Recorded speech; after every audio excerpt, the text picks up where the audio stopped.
என்னதான் 1000 டிஷ் இருந்தாலும் சப்பாத்திக்கு ஏற்ற டிஷ் அப்படின்னு சொன்னோம்னா சன்னா மசாலாவாக தான் இருக்க முடியும்.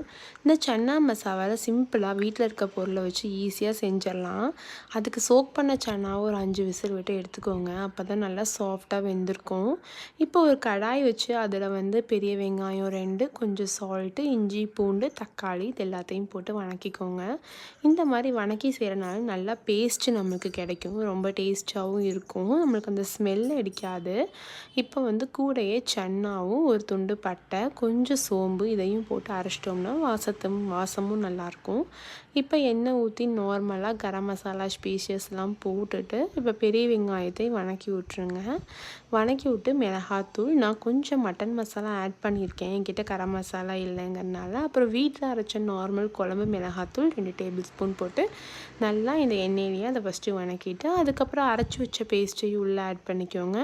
அப்போயே நீங்கள் அரைச்சி வச்ச சுண்டல் தண்ணியோடு சேர்த்து ஊற்றிக்கோங்க. வேக வச்சதை நல்லா மூடி வச்சு கொதிச்சு இந்த மாதிரி எண்ணெய் பிரிஞ்சு வர டைமில் கொத்தமல்லி தழை தூவி இறக்கிடுங்க. கடைசியாக ஆஃப் பண்ணுறதுக்கு முன்னாடி நீங்கள் ஒரு டேபிள் ஸ்பூன் பட்டர் போட்டிங்கன்னா அது ஹோட்டல் ஸ்டைலில் ஸ்மெல்லும் மனமும் சூப்பராக இருக்கும்.